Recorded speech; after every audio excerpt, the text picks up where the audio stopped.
Towers Take Live on Facebook. I'm the Dog Nation's Chip Towers, and I'm coming to you live and in person from the beautiful King and Prince Resort on St. Simon's Island. I'm actually in the Butler Room where Georgia's executive board met a little bit earlier today.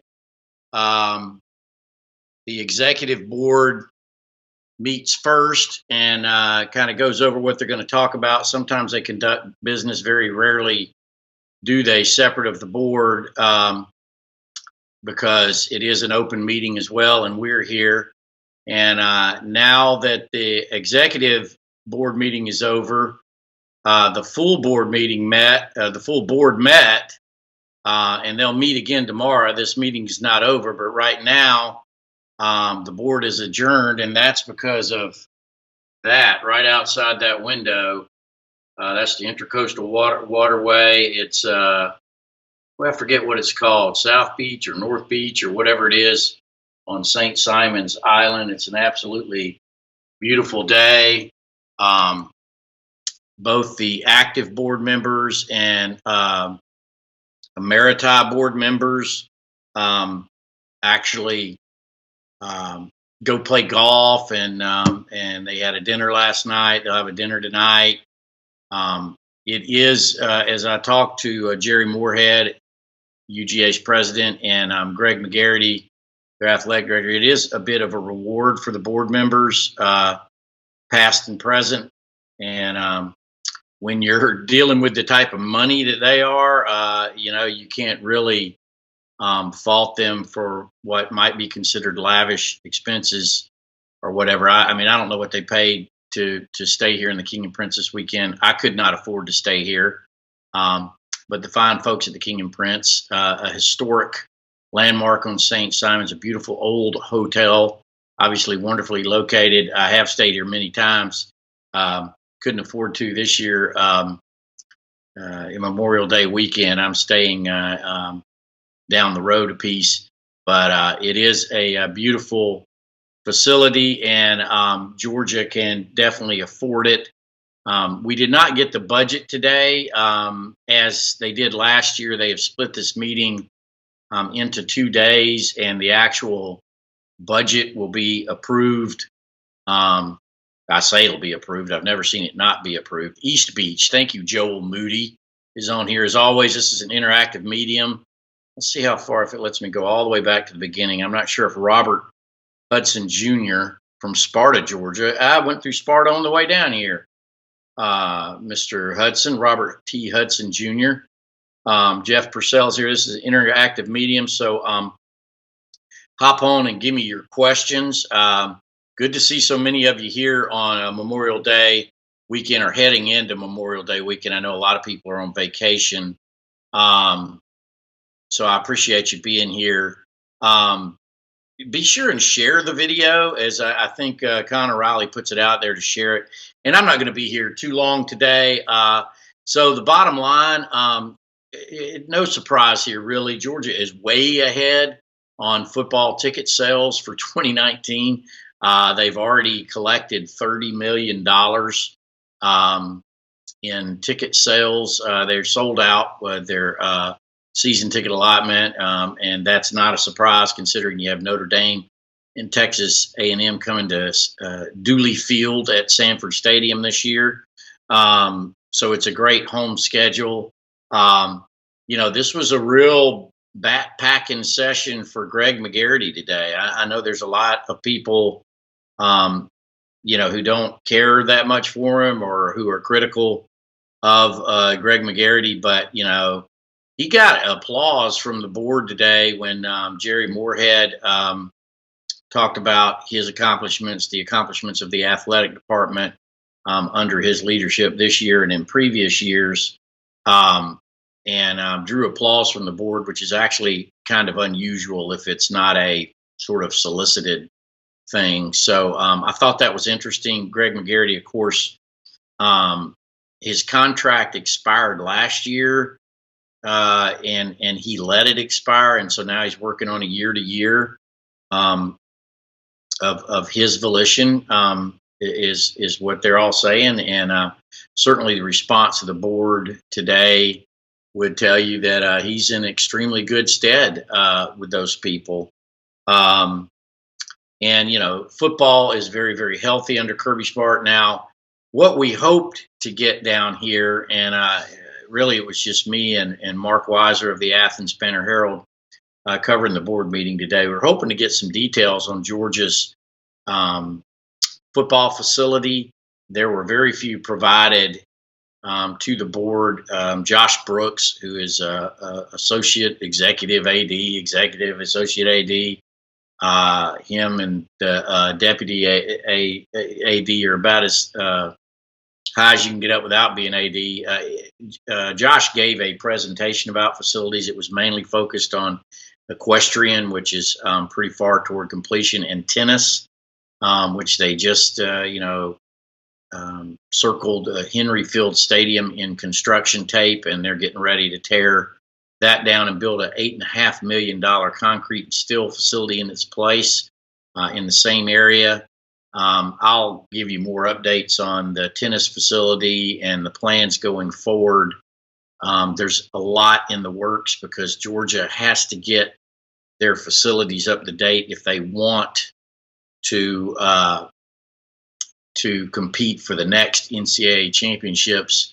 The bids go out in 2020. The bids will be rewarded for the years 2023 and beyond, but that's just a year away. And a requirement of any bid that comes the NCAA's way is having 6 dedicated indoor courts that can be used if you're going to host the championship. Georgia does not have that now. It has 4 indoor courts with the Lindsey Hopkins Indoor Center, and they are pretty much insufficient at this point. And there are plans to add courts, but as Jerry Moorhead and Greg McGarity updated us after the board meeting, that right now the estimates they're getting for that work are far too expensive, so they're trying to find a more affordable means. They'll have to fundraise for them. The general requirement of any building on campus, on the University System of Georgia campus, is to require half of the funds to be raised privately. And there's a lot of very wealthy people that love Georgia tennis, but the last estimate I saw of the entire project, including the $8.5 million outdoor grandstand, was $26 million, and that's going to be too much. But as always, it's all about football here, and that was a lot of the talk. So ticket sales are through the roof. All the season tickets are sold out, and then of course expenses are up. Kirby Smart in general has more support staff, but they owe $5.3 million in extra expenditures for football, to mainly for having an extra game. Georgia will have a seventh home game in 2019 after having only 6 last year, and that's with Notre Dame coming back into town. So that's a big deal. There was also a great presentation.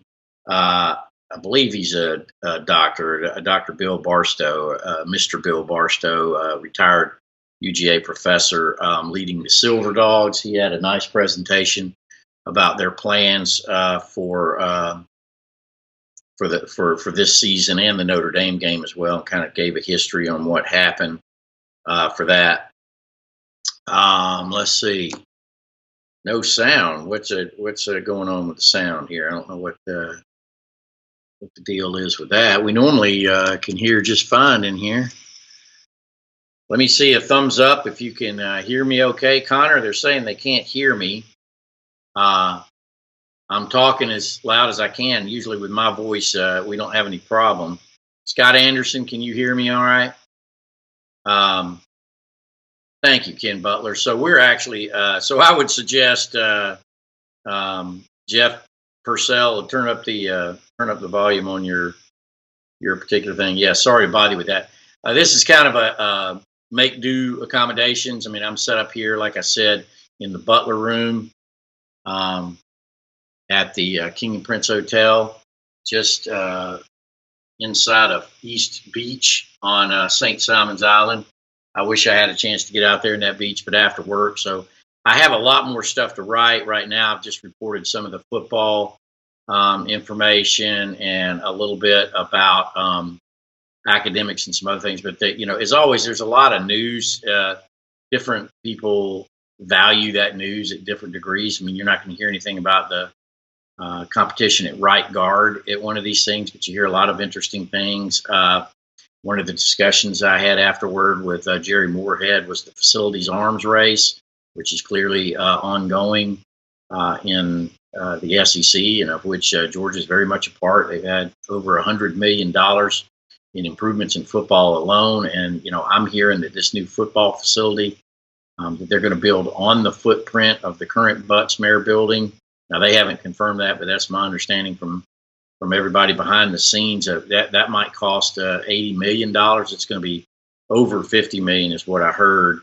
And, so there's a lot going on. Robbie Thrower wants to know what time do the Diamond Dogs play. They're scheduled for 5:30 p.m. Eastern time, but, that the SEC tournament notoriously runs late. I haven't checked the weather out there. If there's any weather delays, I hope not. But they're expected to play at 5:30 against Arkansas. That should be a great game. Freshman Cole Wilcox, who was had one of his pitches timed at 100 miles an hour this year, will be on the mound for Georgia. Arkansas, as I think I've seen their RPI as high as 6 or top 8. They're battling for a national seed. Georgia didn't meet them in the regular season, so that should be a good one. Georgia's in regardless of the NCAA tournament, and they'll be a host. If you haven't had a chance to read it, I had a report of yesterday's unbelievable dramatic win, home run by Cam Shepard, 2 outs, bottom of the ninth, lifts Georgia to the 2-0 win in the first round yesterday, and now they advance. That was against Texas A&M. And now they advanced. It's actually the 3rd round because there's playing games before that. It's still a double elimination round robin, but once you get to the weekend, it goes a single elimination. Georgia's kind of stuck between a rock and a hard place on this. On one hand, you want to win it. Georgia's never won the SEC tournament. In fact, they hadn't won an SEC tournament game since 2011. I was shocked to see that stat. They've never won the SEC tournament, but they're also not that interested in burning up all their pitching. Excuse me, get something in my eye. For a tournament that basically doesn't, there's certainly a lot of pride involved, and that would be no small accomplishment to win it, but it really doesn't gain anything and can actually put quite a strain on your staff. But I have a tower stake up that's talking about some of the good guys on the Georgia Bulldogs. I'm going to try to do that every day. As they get through the SEC tournament, kind of tell you a little bit about some of the key players and who they are. This really is a group of good guys, and Scott Strickland's done a really good job. Hey, Trent Scarborough, glad you're here. Robbie Thrower, glad you're here. We're going to be short. Scott Anderson wants to know, is he saving Emerson Hancock and why? He's not. What he's trying to do is keep his rotation completely intact. So Emerson Hancock will pitch Saturday if Georgia is still playing, because that'll be exactly 1 week's rest for him. Just like Tony Losey will go tomorrow on 1 week's rest, and Cole Wilcox is going today on 1 week's rest. So he's trying to keep. Georgia's really set up beautifully for the postseason, and he doesn't want to upset any of those guys' starts. So they're going to kind of keep it where it is. Steve Hortman is here. Frank DiCarlo just showed up and said, "Go Dogs." Get your questions in quick. Again, I'm in St. Simon's Island at the King and Prince Resort. This is my view at the moment. It won't be much longer. It's beautiful down here. A lot of wind, a lot of waves. A lot of people here, obviously, Memorial Day weekend. I initially tried to get in this hotel for this conference that they got in last night, the board members, and they'll leave tomorrow. But it was too expensive. The only availability they had was way too expensive. So I'm staying a little bit inland, but it's nice to be down here, period. And we've got a lot of news to bring to you over and beyond what was discussed here on the board today. Charlotte Gravett says, "Go Dogs." Any injury concerns with Diamond Dogs? Brian Whitehead wants to know. Actually, that's the amazing part of this team. They've had all kinds of injury situations. I mean, one of their starters, Tucker Bradley, was lost first week of the season, starting left fielder. C.J. Smith, left-handed starter in the pitching rotation, has yet to return from an arm or back injury, whatever that is. Jeff Purcell, I saw your question earlier, and I meant to ask you. I am not going to the SEC meetings in Destin. Mike Griffith will do that. He's currently on vacation right now. We're all trying to get our vacations in, hit or miss around here because it never stops. But Griff is out at the moment, and he will resume down there in Destin. If not, if Georgia makes the SEC championship game, Griff's going to go over there and get that for you as well. Let's see, any other specific questions? Because Connor's wanting me to wrap up here pretty soon. We have a lot of stuff coming at you on Dog Nation, as always. Let me see if I missed anything. Yeah, Scott Anderson, 5:30 p.m. Eastern Time. Let's see. Yeah, looks like that's about it. So, I just wanted to check in with you guys from the board meeting here. Lots more news coming throughout the day. And I'll get that up to you over the next couple hours of the afternoon. And let's see. And, let me know if you have any other questions you want me to answer. I'll be glad. Yeah, that's right. Robbie Thrower pointing out that Brandon Jernigan is a St. Simon's local, playing for the Diamond Dogs. He is. Eric Green says, "Go Dogs." But the story of the day from down here at St. Simon's at the King and Prince Resort was, hey, shocker, ticket sales are going really, really good. Georgia sold up out of their season tickets, and they've already collected $30 million in ticket revenue. Some of that's from the price increase last year. A lot of that has to do with Notre Dame and Texas A&M being on the home schedule this year.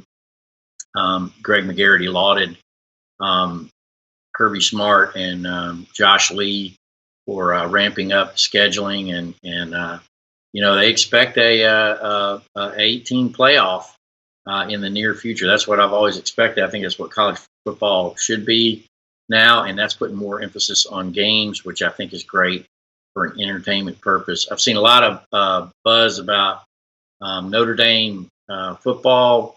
What's it going to be on? Look, that game is going to be broadcast by CBS. Now, the question is whether CBS uses one of its two double headers that it gets and wants to play that as a night game, and maybe Florida, Tennessee is a day game. I'll give you some more information on that on the other side, but that game will be on CBS. There's no way CBS is going to pass on that. So for all the guys back in Atlanta at Dog Nation, Connor Riley at the controls, BA, always bringing you good stuff. I wasn't able to catch his discussion this morning because I was in the middle of the board meeting, but I always try to catch those. And plenty of stories coming on dognation.com. Be sure to upload your app on your phone so that you can get notifications and be able to get the news first. And we'll be cranking it out and covering it from end to end as always. So from beautiful St. Simon's Island, this is Chip Towers of Dog Nation signing off, and we will see you guys next time. Night, everybody. Good day.